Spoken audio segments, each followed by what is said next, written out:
오늘 우리가 함께 묵상할 본문 말씀은 구약성경 잠언 17장 1절의 말씀입니다. 잠언 17장 1절 구약성경 929페이지 한 절의 말씀 함께 읽어보겠습니다. 마른 떡 한 조각만 있고도 화목하는 것이 제육이 집에 가득하고도 다투는 것보다 나으니라. 할렐루야. 오늘 또 저와 여러분의 가정, 자녀 하는 일들마다 하나님의 돕는 손길이 함께 하시길 주님의 이름으로 축복합니다. 또 여기 벌써 1월 마지막 주일인데 2월의 강대상 코디가 다 데코가 끝났어요. 멋있지요? 작품이지요. 나중에 시간 되면 올라오셔서 사진 한 카트 남겨도 될 것 같아요. 매달마다 우리 담당하시는 분들이 이렇게 멋진 작품으로 강단 꾸며주셔서 감사한데, 우리 찬양팀도 그렇고 반주자도 그렇고 모두 고맙고 감사하다고, 또 어제도 와서 또 본당 다 청소하시고 화장실 청소하시고 얼마나 감사한지 몰라요. 우리 수고하는 분들 박수를 한번 격려하시고.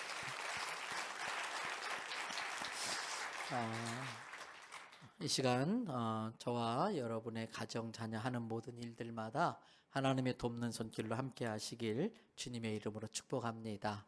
사회학자들이 말하기를 현대 사회를 스트레스 사회다 이렇게 이야기를 합니다.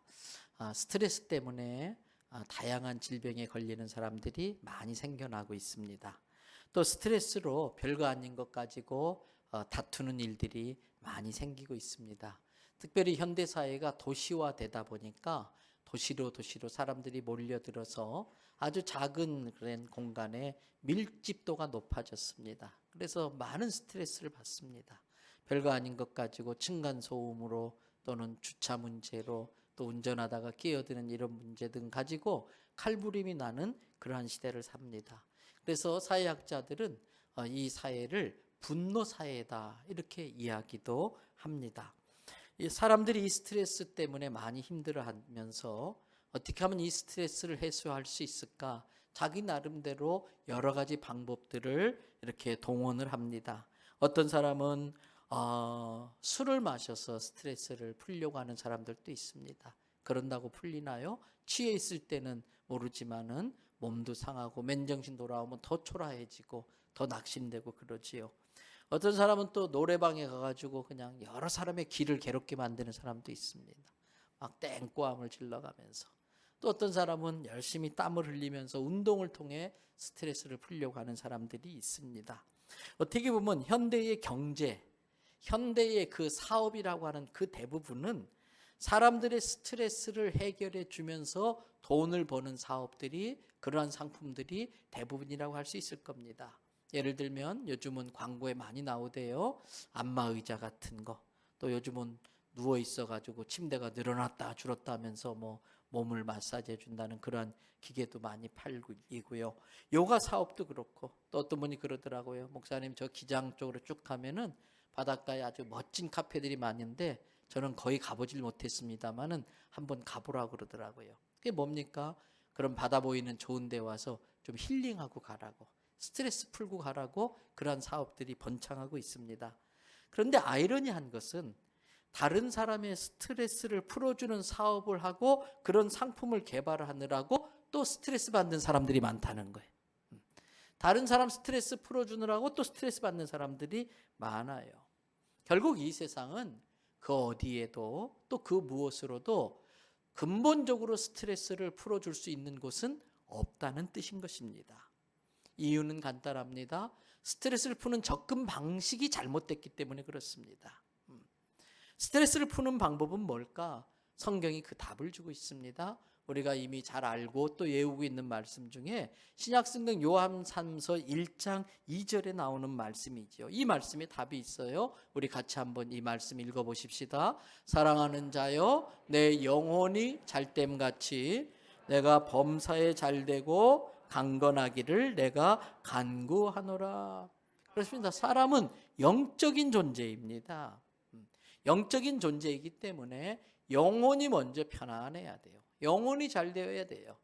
그래야 영혼이 잘 되면 마음이 편안하고 또 그 편안한 마음으로 음식을 먹어야 소화도 잘 되고 건강한 것이지요.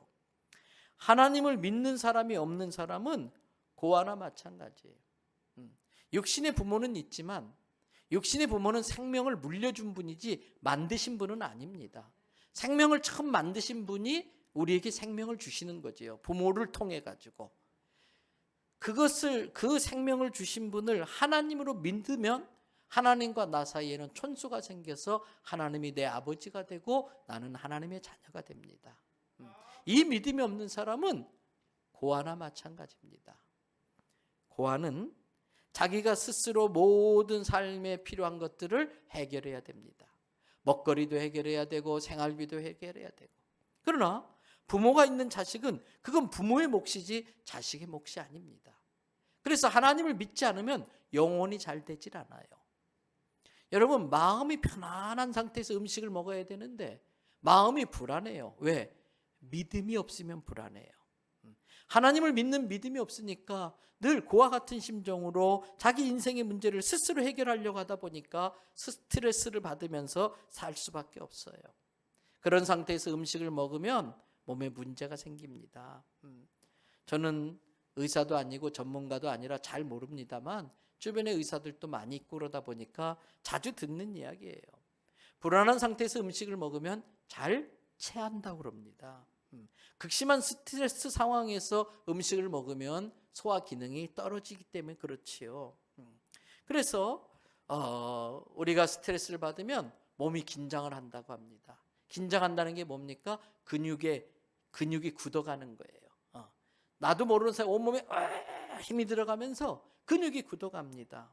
그래서 어깨가 늘 뻣뻣하고 어떤 사람은 어깨가 돌덩어리 같아요. 그런데 밖에 있는 이 근육만 그런 게 아니라 우리 속에 있는 내장을 이루는 근육들도 영향을 받지 않을 수가 없습니다. 그래서 소화를 담당하는 이 내장들이 긴장하면은 굳어지지요. 장활동을 잘 못하지요. 여러분, 소화는 어떻게 보면 부패의 과정이라고 할 수 있어요. 그래서 음식이 소화되지 않고 자꾸 안에 오랫동안 머물러 있다 보면 부패하면서 염증 물질들이 발생한다고 그래요. 그것들이 이제 혈관을 타고 들어가서 온몸에 돌아다니면서 여기저기 이런 염 저런 염 그러면서 병을 이렇게 문제를 일으킨다고 합니다. 그 시작이 스트레스로부터 오는 불안입니다. 그런데 아십니까? 불안은 믿음이 없는 사람들에게 나타나는 증상입니다. 불안 현상은 믿음이 없는 사람들에게 나타나는 증상입니다. 그러므로 우리가 건강한 삶을 살려면 먼저 내 안에 있는 불안부터 해결돼야 됩니다. 불안부터 해결돼야 됩니다. 그래서 하나님과 나의 관계가 바로 되어져서 하나님이 내 아버지가 되심으로 그 전능하신 하나님이 내 모든 걸 책임져 주신다는 마음 때문에 마음이 편안해지고 그 편한 마음으로 음식도 먹고 운동해야 몸이 건강해지는 것이지요. 그렇다면 이러한 모든 불안을 근본적으로 해결해 주는 쉼터는 어디 있을까? 이 쉼터를 영어로 표현하면 쉘터 이렇게 말해요. 이 쉘터는 어떤 보호소, 대피소 그런 뜻이에요. 내 인생의 진정한 쉼터, 셀터는 어디에 있을까? 여러분, 성경이 그 답을 가르쳐주고 있습니다. 지난주에 소개했던 성경 구절인데 오늘 한 번 더 인용하려고 합니다. 우리가 잘 아는 말씀이에요. 불안에 떨고 참된 쉼터를 찾지 못하는 현대인들에게 예수님이 해주시는 말씀. 마태복음 11장 28절의 말씀. 우리 다 같이 한번 읽으실까요? 수고하고 무거운 짐진 자들아 다 내게로 오라 내가 너희를 쉬게 하리라. 사랑하는 대원성결교회 성도 여러분, 삶에 지친 저와 여러분들에게 바로 당신에게 주님이 주시는 말씀이에요. 수고하고 무거운 짐진 자들아 다 내게로 오라 내가 너희를 쉬게 하리라. 지금 나를 힘들게 하는 인생의 짐이 뭐가 있습니까? 그것이 무엇이 되었든 그것을 가지고 예수님께 나오시기를 바랍니다. 예수님께 다 맡기시기를 바랍니다. 그리고 그분 품에 푹 안겨가지고 좀 편히 쉬어보시기 바랍니다. 그냥 맡기는 겁니다. 다 맡기는 것입니다. 그러면서 주님, 저 많이 힘들어요. 주님, 저 좀 쉬고 싶어요. 주님께 제 인생의 짐을 다 맡길 테니까 좀 맡아주세요. 그렇게 하고서 기도하는 거예요. 그 기도를 통해서 주님과 깊은 교제를 나누면서 주님의 품 안에서 힘을 얻으셔야 됩니다. 그렇게 하고 난 다음에 내 인생의 모든 짐을 주님이 맡아주셨다고 믿는 것입니다. 내 인생의 모든 짐을 주님이 맡으셨다고 믿는 거예요. 물론 우리는 내가 할 수 있는 최선을 다해야 됩니다. 내 건강을 위해서 몸에 좋은 음식도 드셔야 되고요. 건강을 위해서 운동도 하고 종합검진도 받고 몸 관리도 하셔야 됩니다. 사업도 마찬가지입니다. 만날 사람 만나고 내가 할 수 있는 계획도 잘 세우고 내가 할 수 있는 한 최선의 준비를 완벽하게 해야 됩니다. 그런데 그렇게 하고 난 다음부터는 더 이상 내가 어쩌지 못하는 것들, 내가 할 수 있는 최선을 다한 다음에는 더 이상 내가 어쩌지 못하는 것들, 그것들은 다 주님께 맡겨버려야 돼요. 지난주도 말했잖아요. 염려한다고 내 길을 한 자나 더 할 수 있느냐? 내가 어쩌지 못하는 영역은 주께 다 맡기는 거예요. 그게 믿음이에요. 주께 다 맡기면 범사가 잘 된다는 믿음으로 맡기는 겁니다. 신앙은 어린아이처럼 단순해야 됩니다. 신앙은 어린아이처럼 아주 단순하게 믿어야 돼요. 어린아이 어떻습니까? 조금 전까지도 막 웃다가 갑자기 방긋 웃어요. 조금까지 막 웃다가도 조금만 어떻게 해주면 막 까르르대면서 웃어요. 어린아이는 이렇게 단순해요.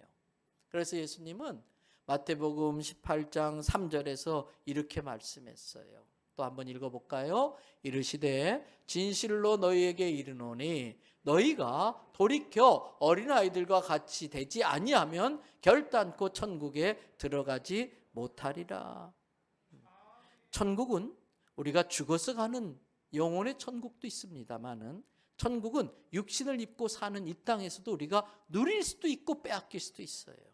오늘 예수님이 너희가 돌이켜, 너무 우리가 오염됐다는 거예요. 너무 우리가 논리적이 되었다는 거예요. 너무 우리가 고려하는 요소들이 많아졌다는 거예요. 그래서 믿음을 갖기가 힘드니까 너희가 돌이켜 단순하게 생각하고 단순하게 받아들이는 어린아이처럼 되지 아니하면 천국에 들어가지 못하리라. 즉 이 땅에서 누릴 수 있는 평안을 누리지 못한다. 천국을 마귀에게 근심 걱정 염려에 빼앗기며 살게 된다는 거예요. 그래서 지금도 천국을 누리며 사는 사람도 있고 천국을 빼앗기며 사는 사람이 있을 수 있는 것입니다. 여러분, 어린아이들은 참 단순해요. 똑같이 우리도 그냥 전능하신 하나님이 내 아버지시고 그 하나님이 나와 함께 하시고 그 하나님이 나를 지켜주신다 믿으면 되는 거예요. 그럼 맡겨야 되는 거예요. 저희 큰애가 아주 어릴 때에 서울에 제가 부목살 있을 때 아마 1학년 때나 됐을 것 같아요.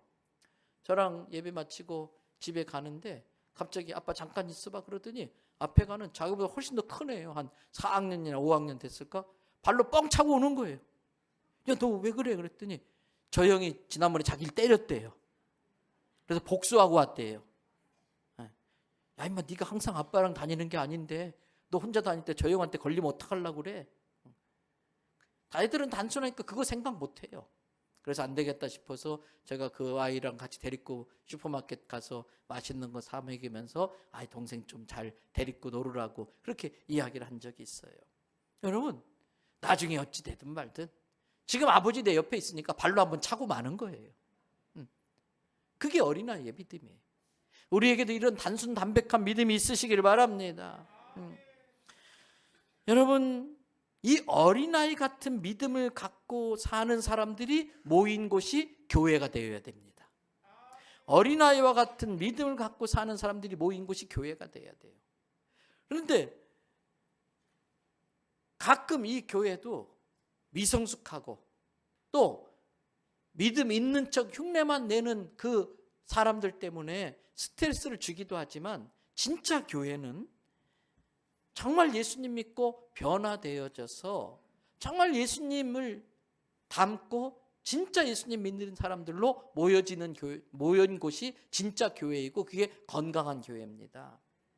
사도 바울처럼 과거에는 자기의 신분을 믿고 자기의 돈을 믿고 자기의 세상 지식과 세상의 지위를 믿고 큰 소리치고 남을 우습게 봤던 사람들도 예수님 딱 만나고 나니까 그러한 것들이 자기를 지켜주지 못한다는 걸 알아요. 그러한 것들을 갖고 있으면서 큰 소리 뻥뻥 쳤지만 여전히 속으로는 불안해하면서 스트레스 받고 살았었는데, 예수님 딱 만나고 나니까 그런 게 있든 없든 상관없이 항상 편안하더라는 거예요. 초막이나 궁궐이나 그 어디나 하늘나라가 되더라는 거예요. 현대인들의 모습이 마치 나만 장군 같아요. 겉으로는 화려한 그러한 훈장을 주렁주렁 매달은 장군의 군복을 입고 큰소리 뻥뻥 치지만 그 속살이 썩어 문드러져가는 한센신병에 걸린 나만 장군처럼 겉으로는 그럴듯하게 보이고 큰소리 치지만 속으로는 불안해하고 염려하며 얼마나 나약한 존재들인지 몰라요. 여러분, 우리는 그렇게 살아서는 안 됩니다. 예수님을 믿는 그 믿음 때문에 진짜 교인이 되고 진짜 교인들이 모인 진짜 교회가 되길 바랍니다. 그런데 여러분 아십니까? 교회의 가장 작은 단위는 가정입니다. 가정은 교회가 되어야 됩니다. 여러분, 각자의 가정에 돌아가서 내 가정, 내가 먼저 진짜 예수 믿는 사람이 되어서 내 가정을 교회로 만들어야 돼요. 가정을 교회로 만든다는 건 무슨 뜻일까? 내 가정의 최고의 어른, 최고의 어르신을 예수님으로 모시고 사는 게 가정을 교회로 만드는 거예요. 교회의 주인은 누구다? 예수님이시다. 내 가정의 주인이 예수님이면 내 가정도 뭐가 된다? 교회가 될 수 있는 거예요. 그래서 내 가정에 예수님을 어르신으로 모신다는 것은 예수님이 늘 내 가정에 계시다는 걸 항상 의식하고 그분을 최고로 모시며 사는 것을 의미하는 거예요. 자, 부부끼리 막 다투었어요. 막 큰 소리 나면서 좀 험한 말 하면서 막 싸우고 있는데 갑자기 띵동 그래요. 누가 온 거예요. 놀래가지고 모니터를 봤더니 제가 딱 써가지고 할렐루야 집사님. 그때부터 소리가 달라져요. 갑자기 상냥해져요. 아이고 목사님 어서 오세요. 목사 하나만 가도 조금 전까지 싸우던 사람이 말투가 달라지더라는 거예요. 왜? 이 목사를 의식해서. 그러면 내 가정에 예수님이 최고 어르신이라는 걸 진짜 믿으면 그렇게 막말할 수 없지요. 예수님이, 내가 진짜 예수님을 믿고 예수님이 내 가정에 지금 계시다고 믿으면 나는 예수님 의식하지 않을 수가 없지요. 함부로 못하지요. 옛날 대가족 시대에는 집안에 어르신이 늘 계셨어요. 어른들이 계셨어요. 그래서 어르신이 늘 중심이 되고 중요한 대소사가 있으면 꼭 어르신들께 뜻을 물어요. 그래서 이번엔 이렇게 하자 그러면 예 그리고 다 따라가요. 그리고 집안에 좀 시끄러운 소리가 나. 옛날엔 문이 다 그 한지로 되어 있잖아요. 시끄러운 소리가 밖에서 나면 방에 계신 어르신께서 헛기침을 하세요. 갑자기 쉬 조용해져. 한번 했는데도 또 큰 소리가 나요. 그러면 곤방대 갖고 재터리를 땅땅 두들기면 찬물 끼얹듯이 조용해져요. 무서워서가 아니에요. 어르신을 존중하기 때문에, 그분의 권위를 인정하기 때문에 그렇습니다. 여러분, 우리 대원 성교회 모든 성도들은 예수님이 그 집안의 어른 되기를 바랍니다. 예수님을 집안의 어르신으로 모신다는 건 현실적으로 실제적으로 뭘 말하는 것일까요? 예수님을 닮은 사람들이 모여 사는 걸 말하는 거예요. 예수님을 집안의 어르신으로 모시고 산다는 것은 예수님을 닮은 아버지가 그 가정에 있다는 뜻이에요. 예수님 닮은 어머니가 있다는 뜻입니다. 부모는 자식들에게 예수님이 어떠한 분인지를 보여주는 사람들이 부모예요. 자녀들이 아버지 어머니의 모습을 보면서 예수님은 그런 분이시구나. 예수님은 이런 분이시구나. 예수님의 목소리는 어떨까? 예수님의 말투는 어떨까? 그때 예수님을 제대로 믿는 엄마 아빠의 그 말투와 목소리를 통해서 예수님은 이렇게 상냥하고 부드럽고 친절하고 온유한 분이시구나. 그렇게 예수님을 배워가야 됩니다. 그러려면 내가 예수님을 먼저 닮아가야 됩니다. 그분의 생각, 그분의 마음 씀씀이, 그분의 언어, 그분의 어투, 말투를 내가 닮아가야 됩니다. 그래서 가족은 서로에게 예수님을 보여주는 관계가 돼야 됩니다.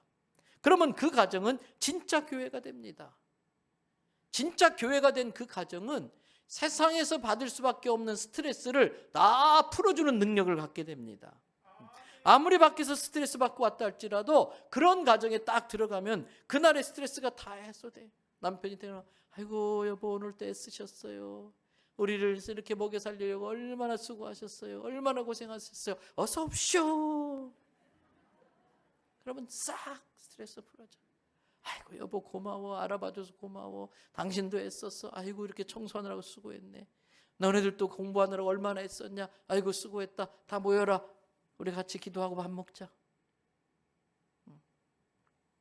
여러분, 그래서 이 가정은 재충전돼야 돼. 리차지 돼야 돼. 저는 하나밖에 없는 딸이 독일 가 있어서 늘 아쉬울 때가 많아요. 그래서 옛날에는 좀 지쳐가지고 탁 퇴근해 가면 늘 집에서 제가 두 팔 딱 벌리고 충전 그러면 와서 꼭 안아줘요. 안에 앉는 것보다 더 좋을 때가 있어요. 꼭 안아줘. 옛날에 우리 막내가 그걸 잘해줬는데 요즘은 또 컸다고 충전 그러면 도망가 버려. 그래서 꼭 안고 있어서 이따가 충전 끝 그러면 또 놓고. 가정은 아무리 힘들게 세상에서 들어왔어도 가정에서 다시 힘을 얻어가지고 또 세상이라는 전쟁터에 나가서 싸울 수 있는 힘과 에너지를 얻는 것이 가정이 돼야 됩니다. 그러려면 가정이 화목해야 돼. 화목해야 돼. 오늘 본문 말씀 다시 볼까요? 잠언 17장 1절 말씀 다 같이 읽습니다. 마른 떡 한 조각만 있고도 화목하는 것이 제육이 집에 가득하고도 다투는 것보다 나으니라. 집에 먹을 것이라고는 말라 삐뚤어진 떡 조각 하나밖에 없는데도 그래도 오늘 수고했습니다. 감사합시다. 지금은 힘들지만 우리 또 열심히 살면 또 열심히 신앙생활하면 하나님이 우리 가정도 축복해 줍니다. 위로하고 격려하고 칭찬하고 축복하고 힘을 실어주고 그래야 되는데 어떤 집은 밥상에 육해공군이 다 있어. 고기도 종류별로 다 있어. 그런데 그런 건 놔두고 막 싸워. 욕지거리 하면서 싸워요. 우리말에 콩가루 집안이란 말이 있더라고요. 콩가루 집안. 근데 왜 콩가루 집안이라고 했을까? 여러분 궁금하지 않으셔요? 쌀가루도 있고 밀가루도 있고 보리가루도 있고 옥수수가루도 있고 근데 왜 콩가루 집안이라고 했을까? 나이 드신 연세 있으신 어르신들은 아실 거예요. 이 가루에 물을 넣으면 반죽이 돼요. 조물락조물락한 반죽이 돼요. 뭐 쌀가루 밀가루 다 뭉쳐져요. 근데 유일하게 안 뭉쳐지는 가루가 있는데 그게 콩가루예요. 아무리 뭉치려도 다 흩어져 버려요. 그래서 맨날 분란이 일어나고 가족들이 모이면 지못 때리고 서로 싸우고 엉망진창인 집안을 이 콩가루 집안이라고 말을 하는 거예요. 한마디로 콩가루 집안은 화목이 무너진 가정을 말합니다.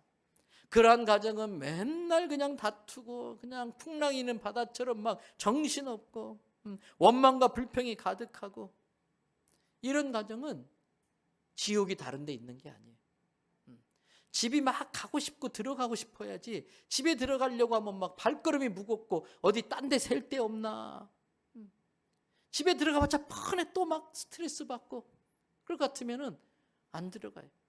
그러다가 내려서 가는데 야릇한 불이 켜져 있고 지나가는데 붙들고 막 사장님 들렸다 가세요. 사장도 아닌데 나는 말단 대리인데 사장님 그러니까 일단 듣기에 기분 좋거든. 그래서 뭐 한 잔 뜻이 없어서 홍야홍야 가는 거예요. 집이 들어가고 싶어야 돼. 환영받아야 돼. 가정은 불안을 해결해주는 쉼터, 셀터가 돼야 되는 것입니다. 그러면 어떻게 그렇게 될 수 있는가? 어떻게 가정이 화목할 수 있을까? 방법은요. 내가 먼저 예수 닮아가면 돼. 누구에게 문제가 있는 게 아니라 남의 문제가 아닙니다. 내 문제입니다. 내가 예수님 제대로 믿고 예수님을 마음의 어르신으로 모시고 예수님 닮아가면 문제는 다 해결됩니다. 그래서 우리 성도는 가정에서 스트레스 주는 사람이 아니라 스트레스 풀어주는 사람이 돼야 돼. 가정뿐 아니라 출근하면 직장 일터에서 스트레스 주는 사람이 아니라 스트레스 해결해 주는 사람이 돼야 됩니다. 마른 떡 한 조각만 있고도 화목하는 것이 제육이 가득하고도 다투는 것보다 나으니라. 이 말씀은 가정의 화목이 그만큼 중요하다는 것을 강조하는 말씀이에요. 가정이 화목하다고 하는 건 서로 스트레스 주지 않는다는 거예요. 불안하게 만들지 않는다는 거예요. 그래서 남편이 퇴근하는데 아내 등에서 땀이 막 식은땀이 쭉쭉 나고, 아버지가 퇴근하면은 아들이 그냥 막 어쩔 줄 몸둘 바를 몰라 하고, 이건 생지옥이지요. 그래서 유일하게 실수가 용납되고 무조건 용서가 되는 곳이 가정과 교회예요. 무조건 용서가 되고 어떤 실수도 다 용납되는 곳이 가정과 교회여야 해요. 한 분은, 어떤 분이 그래 왔어요. 목사님, 아무래도 좀 업무 능력이 떨어져서 좀 교체를 해야 될 것 같습니다. 그래서 제가 그분에게 그랬어요. 세상도 다 그렇게 하지 않냐. 세상은 능력 없으면 다 잘리지 않냐. 교회는 좀 달라야 되지 않겠냐. 좀 답답하고 일이 사고가 터지기도 하고 펑크도 나지만 우리가 같이 조목조목 짚어가면서 일을 할 수 있게 도와주면서 같이 가야 되지 않겠냐. 교회가 세상과 똑같으면 어떡하냐. 그러면서 제가 그런 말 했어요. 그런 기준으로 예수님이 나를 판단한다면 나는 목사 못했을 거야. 나는 목회 못할 거야. 가정도 똑같아요. 이유 없이 무조건 용서해야 돼. 옵션이 붙으면 성경이 가르쳐주는 사랑이 아니에요. 옵션이 붙으면 네가 이렇게 안 하니까 용서를 못하지, 네가 이렇게 하면 내가 용서할 건데, 네가 이렇게 안 하니까, 내 말도 안 하니까 용서 못하지, 이거는 성경이 가르쳐주는 용서가 아니에요. 예수님이 만약에 우리에게 조건 붙여서 네가 이렇게 하면 내가 용서해 줄게, 네가 이렇게 하면 너 구원해 줄게 그랬으면 우리도 아무 구원 못 받아요. 가정은 실수가 용납되고 무조건 잘못해도 용서가 가능하기 때문에 불안이 아니라 평안이 있는 곳이, 그게 가정이에요. 이렇게 화목한 가정은 어떻게 세워지는가? 시편 127편 1절에 나오는 말씀이지요. 여호와께서 집을 세우지 아니하시면 세우는 자의 수고가 헛되다. 이런 화목한 가정은 그 기초에 하나님이 계셔야 돼요. 여호와께서 집을 세워준다고 하는 것은 하나님의 말씀으로 집을 다스린다는 뜻이에요. 말씀을 사모하고 말씀을 읽고 읽은 말씀대로 살려고 성령의 도움으로 애를 쓰고, 그래서 점점 가족 구성원들이 예수님을 닮아가면 천국이 이루어지는 거예요. 하나님이 그 가정의 가장 기초가 되어주시고 그 하나님의 말씀으로 성도 가족 구성원들이 예수님을 닮아가면 그게 천국 가정, 화목한 가정이 되는 거예요.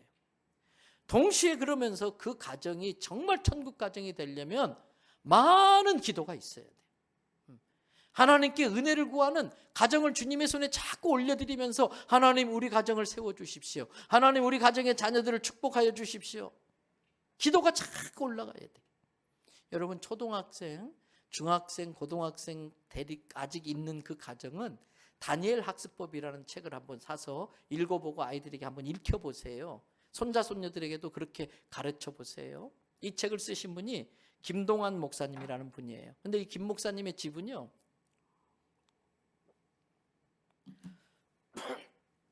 온갖 어려움이라는 것은 다 갖고 있는 집안이었어요. 어머니는 당시에 불치병, 난치병에 걸려가지고 맨날 병으로 골골골골. 아버지는 알코올 중독자가 돼가지고 맨날 깨 부수고. 근데 또 지지리도 못 살아가지고 단칸방에, 방 한 칸에 자기하고 자기 남동생, 여동생, 부모님 5식구가 한 칸방에 살았어요. 아무 소망이 없는 집이었다고 그래요. 근데 어느 날 어머니가 우연히 예수님을 전도를 받아서 예수님을 믿게 돼요.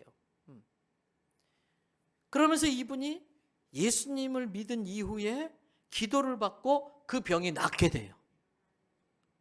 그러면서 그때부터 매일 새벽 기도를 나가는 거예요. 새벽 기도 갔다 오면은 그 3남매 단칸방에 자고 있는 그 3남매를 놓고서 기도하는 거예요. 뭐라고 기도했느냐? 하나님, 큰아들은 영적 생명을 구원하는 영적 지도자가 되게 해주시고, 하나님, 우리 딸은 하나님의 영광을 드러내는 음악가가 되게 해주시고, 우리 작은 아들은 인간의 육신을 고치는 의사가 되어서 목회하는 형을 도울 수 있게 해주세요. 매일 기도했대요. 그 지지리도 못 사는 그 집에서. 그런데 여러분, 어느새 자기도 모르는 사이에 아버지가 달라지기 시작했어요. 술을 끊고 아버지가 변화가 됐어요. 가정이 막 웃음이 넘치기 시작했어요. 그러면서 열심히 일하다 보니까 가정 경제도 점점 나아지더니 어느 날 보니까 어머니 기도한 대로 자기가 목사가 되어 있더래. 자기 여동생은 피아니스트가 되어 있고 자기 남성은 진짜 의사가 되어 있더라는 거예요. 그렇습니다. 기도하는 부모가 있는 자식은 망하는 법이 없습니다. 기도하면서 주의 말씀으로 살면은 그것이 가정을 반석 위에 세우는 것과 똑같은 겁니다. 여러분, 그래서 이 화목한 가정을 이루려면 하나님이 그 기초에 있고 하나님의 말씀으로 자녀를 양육하면서 또 기도에 매달리면서, 그 다음 중요한 것이 자녀들을 말씀으로 잘 양육하는 기술이 좀 있어야 돼요. 성령이 주시는 지혜로 자녀를 하나님의 말씀으로 잘 양육하는 지혜가 있어야 돼요. 에베소서 6장 1절 4절에 이런 말씀이 있지요. 자녀들아, 주 안에서 너희 부모에게 어떻게 하라고요? 순종하라. 이건 도리다. 이건 옳은 것이다. 이유가 없다. 묻지도 말고 따지지도 말아라. 자녀는 부모에게 당연히 순종하는 게 맞다. 그 다음에 또 좀 읽어가다 보면 뭐라고 돼 있어요? 아비들아, 너희 자녀를 뭐 하지 말라고요? 저 말씀 넘겨주실래요? 예. 아비들아, 예, 그 다음 넘겨주시고 4절로 넘어가세요. 예. 다 같이 읽어볼까요? 또 아비들아, 너희 자녀를 노엽게 하지 말고 오직 주의 교훈과 훈계로 양육하고. 여러분, 자녀를 교육한다고 하는데 노엽게 만들면 교육이 아니에요. 나는 가르친다고 하는데 잔소리로 자녀가 받아들이면 그건 가르치는 게 아니라 혼내는 게 돼요.